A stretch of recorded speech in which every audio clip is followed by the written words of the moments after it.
1996 में जब अमेरिकी रैपर टुपैक शकूर की जान ली गई, उस वक्त सिद्धू मूसेवाला सिर्फ 3 साल के थे। टुपैक शकूर को सिद्धू मूसेवाला अपना आइडल मानते थे और उनके लिए सिद्धू मूसेवाला ने एक गाना भी बनाया था। लेकिन ये संयोग ही है कि सिद्धू मूसेवाला की भी टुपैक शकूर की तरह ही गैंगस्टर ने उन्हीं की गाड़ी में जान ले ली। अपनी मौत से सिर्फ 2 हफ्ते पहले ही सिद्धू मूसेवाला ने गाया था द लास्ट राइड, जो उनका सेकंड लास्ट गाना बन गया। 29 मई 2022, हत्या से 1 घंटे पहले सिद्धू मूसेवाला पंजाब के मनसा में अपने पिता के साथ घर में आराम कर रहे थे। सिद्धू मूसेवाला की सेफ्टी को लेकर उनके पिता परेशान थे और इसी सिलसिले में वो सिद्धू मूसेवाला से बात कर रहे थे, क्योंकि पंजाब में आम आदमी पार्टी की नई सरकार बनी थी और एक दिन पहले ही पंजाब में 424 लोगों के साथ सिद्धू मूसेवाला की सुरक्षा भी कम कर दी गई थी। सरकार ने कहा कि वीआईपी कल्चर को खत्म करने के लिए ऐसा किया जा रहा है।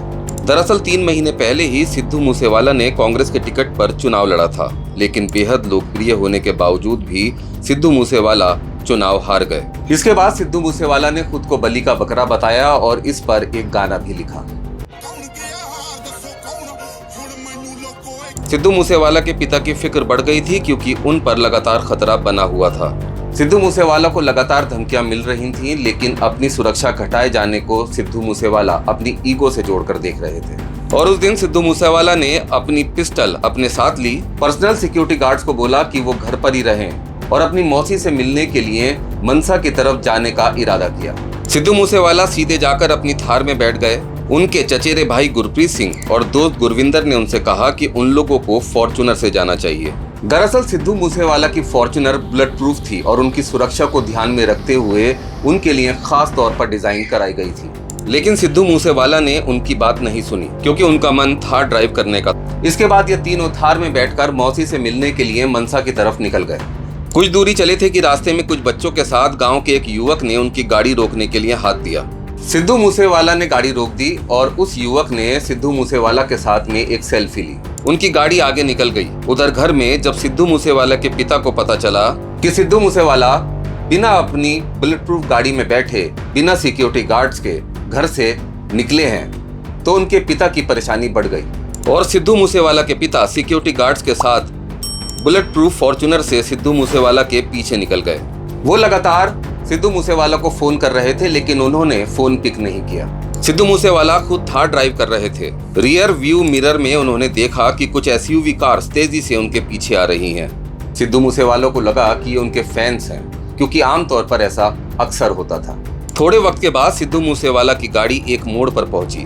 वहां जैसे ही उन्होंने अपनी गाड़ी की रफ्तार हल्की की, उसी वक्त एक टोयोटा कोरोला और दूसरी महिंद्रा बोलेरो गाड़ी ने सिद्धू मूसेवाला की गाड़ी को ओवरटेक कर उनका रास्ता ब्लॉक कर दिया।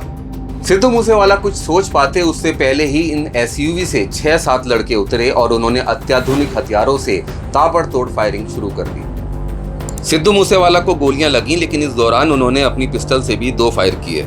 सिद्धू मूसेवाला के भाई और दोस्त निहत्थे थे और वो सीट के नीचे छुपकर अपनी जान बचा रहे थे। फायरिंग रुकने के बाद हमलावर सिद्धू मूसेवाला के पास गए। उनके जिस्म में अब जान नहीं थी और 2 दर्जन से ज्यादा गोलियों के निशान थे। इसके बाद उन शूटर्स ने सिद्धू मूसेवाला के साथ एक सेल्फी ली और तेजी से फरार हो गए। कुछ ही मिनटों के बाद सिद्धू मूसेवाले के पिता भी वहां पहुंचे, लेकिन वो अपने बेटे को नहीं बचा पाए। लॉरेंस बिश्नोई के करीबी और विदेश में बैठे गैंगस्टर गोल्डी बरार ने फेसबुक पोस्ट के जरिए इस हत्या की जिम्मेदारी ली। साल 1993 में सिद्धू मूसेवाला एक संपन्न परिवार में पैदा हुए थे और उनका नाम रखा गया था शुभदीप सिंह सिद्धू। बचपन से ही सिद्धू मूसेवाला को गाने का शौक था, म्यूजिक की दीवानगी थी। शुभदीप सिंह सिद्धू ने अपने गांव मूसा के नाम पर सिद्धू मूसेवाला अपना नाम रख लिया। उन्होंने इंजीनियरिंग कॉलेज में एडमिशन लिया, लेकिन मन संगीत में ही रमा था।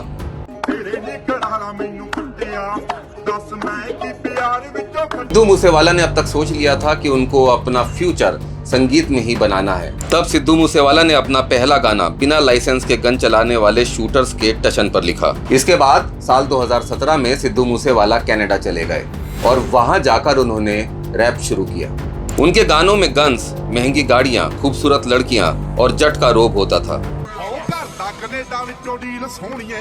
ਮੁੰਡਾ ਪੂਰੀ ਗੈਂਗਸਟਾ ਅਪੀਲ ਸੋਹਣੀਏ 2018 में अपनी मां के लिए सरपंच चुनाव में प्रचार करने के लिए वो वापस भारत लौट आए। सिद्धू मूसेवाला के प्रचार के चलते उनकी मां चुनाव जीत गई। सिद्धू मूसेवाला अब तक बहुत पॉपुलर हो गए थे, लेकिन उनके गानों में गन्स और गैंगस्टर्स का बहुत ज्यादा जिक्र होता था। साल 2020 में सिद्धू मूसेवाला के बनाए गाने पंच गोलियों को लेकर उनके खिलाफ बंदूक और हिंसा को बढ़ावा देने के लिए मुकदमा दर्ज हुआ। कोविड जागरूकता के लिए सिद्धू मूसेवाला ने पंजाब पुलिस के लिए भी एक गाना बनाया, जिससे पुलिस की नजर में उनकी इमेज कुछ बेहतर हुई। इसके बाद संजय दत्त के ऊपर भी सिद्धू मूसेवाला ने एक गाना बनाया। इस गाने में सिद्धू मूसेवाला ने अपनी तुलना बॉलीवुड स्टार संजय दत्त से की और आर्म्स एक्ट का मुकदमा दर्ज होने पर गर्व भी जताया। इस गाने की शुरुआत में सिद्धू मूसेवाला AK-47 से फायरिंग करते हुए नजर आ रहे थे। सिद्धू मूसेवाला के खिलाफ एक और केस दर्ज हुआ। ये केस था पंजाब पुलिस की बरनाला जिले की बर्दवान फायरिंग रेंज में AK-47 से फायरिंग करने का। इस मामले ने उस वक्त काफी तूल पकड़ा और फायरिंग रेंज में सिद्धू मूसेवाला को फायरिंग करने की परमिशन देने के मामले में कई पुलिसकर्मी सस्पेंड भी हुए। अब तक सिद्धू मूसेवाला महज 28 साल की उम्र में ही 60 से ज्यादा गाने बना चुके थे। उनकी पॉपुलैरिटी दिन ब दिन बढ़ती जा रही थी।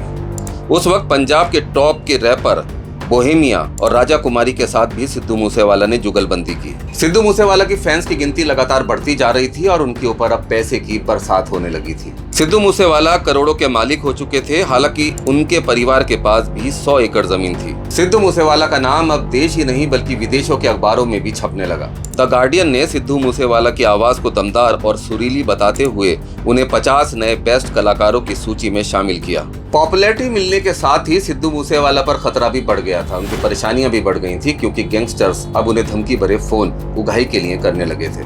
लॉरेंस बिश्नोई गैंग की तरफ से भी सिद्धू मूसेवाला को धमकियां मिली। लॉरेंस गैंग उस वक्त पंजाब, हरियाणा, दिल्ली और राजस्थान तक फैला था।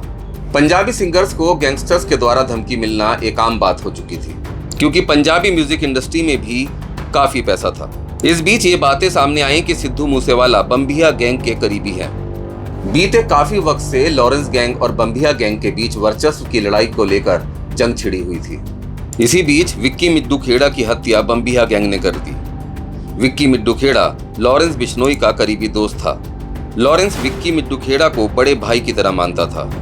लॉरेंस तक किसी तरह यह खबर पहुंची कि विक्की मिड्डू खेड़ा के हत्यारों को सिद्धू मूसेवाला ने छुपाया था, और इसी दौरान सिद्धू मूसेवाला के गाने ने आग में घी डालने का काम किया, जिसके बोल थे बम्बिहा बोले। इसमें इशारों में लॉरेंस बिश्नोई के जानी दुश्मन बम्बिहा की तारीफ की गई थी। कहा जाता है कि इसी गाने ने लॉरेंस बिश्नोई को भड़का दिया और दूसरी तरफ सिद्धू मूसेवाला की सुरक्षा भी बढ़ा दी गई थी। सिद्धू मूसेवाला ने पंजाब के लोक संगीत को रैप में मिक्स करके किसानों के मुद्दे, शिक्षा और खेती के मुद्दों पर भी गाने गाए, लेकिन विवादों ने उनका पीछा नहीं छोड़ा। उनका हरियाणा और पंजाब के बीच पानी के मुद्दे को लेकर SYL Sutlej Yamuna link canal गाना बेहद विवादित रहा। अब वापस लौटते हैं उसी जगह जहां सिद्धू मूसेवाला की गाड़ी पर फायरिंग हुई थी। सिद्धू मूसेवाला की हत्या के बाद इन्वेस्टिगेशन शुरू हुई। हत्या के थोड़े वक्त के बाद ही कत्ल में इस्तेमाल की गई बोलेरो को कत्ल की जगह से 13 किलोमीटर दूर ख्याला गांव से बरामद कर लिया गया। गाड़ी की जांच की गई तो गाड़ी में से एक पेट्रोल पंप की स्लिप मिली। इस गाड़ी में हरियाणा के फतेहाबाद पेट्रोल पंप से पेट्रोल डलवाया गया था। पेट्रोल पंप की CCTV फुटेज की जांच की गई, जिसमें शूटर्स नजर आ गए और उनकी पहचान हो गई। कई राज्यों की पुलिस के साथ इन तस्वीरों को साझा किया गया। इन शूटर्स के बारे में दिल्ली पुलिस स्पेशल सेल को एक इनपुट मिला। इस इनपुट में कहा गया था कि कुछ शूटर्स प्रवासी मजदूरों की शक्ल में गुजरात के मुंद्रा पोर्ट में छुपे हैं। दरअसल सिद्धू मूसेवाला की हत्या के बाद जेल में बंद कई गैंगस्टर्स ने पुलिस ने पूछताछ की थी और यहीं पर एक क्रिमिनल ने और इसी दौरान जेल में बंद एक बदमाश ने मूसेवाला की हत्या में शामिल प्रियव्रत फौजी की टिप दी थी, जिसे ट्रैक करते हुए दिल्ली पुलिस की टीम गुजरात के मुंद्रा पोर्ट पहुंची। मूसेवाला की हत्या से पहले फतेहगढ़ के पेट्रोल पंप में लगे CCTV में प्रियव्रत फौजी नजर आया था। पोर्ट पर काम करने वाले मजदूरों का रूप लेकर पुलिस ने काफी दिन तक वहां पर नजर रखी, जिसके बाद आखिरकार सुराग मिला और प्रियव्रत फौजी पकड़ा गया। वो शूटर्स के पूरे नेटवर्क का हेड था और वारदात के वक्त गोल्डी बरार के सीधे संपर्क में था। प्रियव्रत फौजी के साथ 2 और शूटर्स हरियाणा के झज्जर के रहने वाले कशिश कुलदीप और पंजाब के भटिंडा के रहने वाले केशव कुमार को दिल्ली पुलिस ने गिरफ्तार किया, लेकिन यहाँ से अंकित सिरसा नाम का शूटर्स कुछ दिन पहले ही जा चुका था। इनके पास से भारी मात्रा में डेटोनेटर, पिस्टल, हथियार और गोलियां बरामद हुई। अंकित सिरसा को भी कुछ दिनों के बाद दिल्ली के ISBT बस टर्मिनस पर गिरफ्तार कर लिया गया।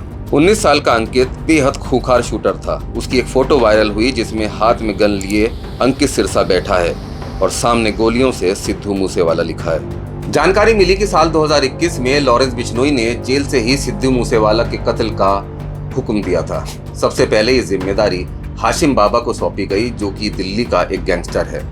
इसके बाद हाशिम बाबा का शूटर मोहम्मद शाहरुख सिद्धू मूसेवाला के गांव पहुंचा था। कई दिन तक उसने सिद्धू मूसेवाला के घर पर नजर रखी, लेकिन सिद्धू मूसेवाला की सुरक्षा बेहद कड़ी थी। शाहरुख को मौका नहीं मिल पाया, लिहाजा वो वापस लौट आया। इसके बाद जग्गू भगवानपुरिया और गोल्डी बरार को इसकी जिम्मेदारी दी गई। इन दोनों ने दर्जनों लोगों को सिद्धू मूसेवाला के घर और आसपास लगातार नजर रखने के लिए लगा दिया। सिद्धू मूसेवाला जब अपने घर से बिना बुलेट प्रूफ गाड़ी और सिक्योरिटी गार्ड्स के निकले थे, तब एक युवक ने उनके साथ सेल्फी ली थी और उसका भी वहां पर मौजूद होना प्लान का ही हिस्सा था। इस शख्स का नाम संदीप उर्फ केकड़ा था। गांव में संदीप की रिश्तेदारी थी और उसी का फायदा उठाकर काफी वक्त से वो सिद्धू मूसेवाला के घर पर नजर बनाए हुए था।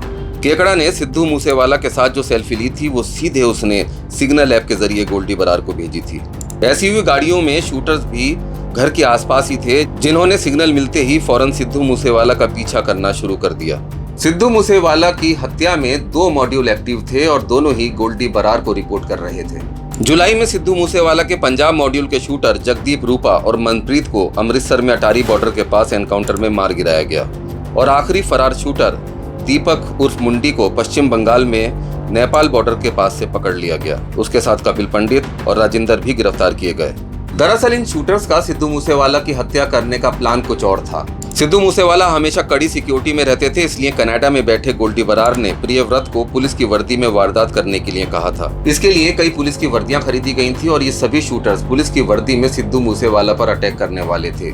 लेकिन उसी समय सिद्धू मूसेवाला के बारे में जानकारी मिली कि वो बिना सिक्योरिटी गार्ड्स के और बिना बुलेट प्रूफ गाड़ी के अपने घर से निकले हैं। सिद्धू मूसेवाला की शोहरत और उनके लिए फैंस की दीवानगी उनके मरने के बाद भी बढ़ती जा रही है।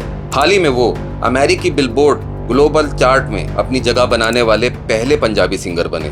नाइजीरियाई ग्रैमी अवार्ड विनर सिंगर वर्ना बॉय, क्रिकेटर विराट कोहली और कॉमनवेल्थ गेम चैंपियन विकास ठाकुर के अलावा और भी कई सेलिब्रिटीज अलग अलग मौके पर सिद्धू मूसेवाला को उनके सिग्नेचर मोमेंट टाई फाई के जरिए याद करते रहते हैं। सिद्धू मूसेवाला के माता पिता ने उनकी मौत के बाद IVF तकनीक के जरिए एक बच्चे को जन्म दिया, जिसकी तस्वीरें सामने आने के बाद फैंस के चेहरे पर खुशी आई।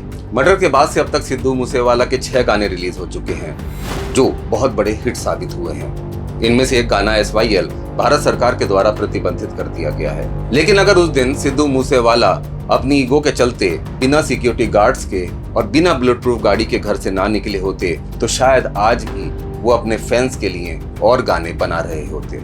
ये वीडियो आपको कैसा लगा कमेंट करके जरूर बताइएगा। साथ ही वीडियो को लाइक और चैनल को सब्सक्राइब करना ना भूलें।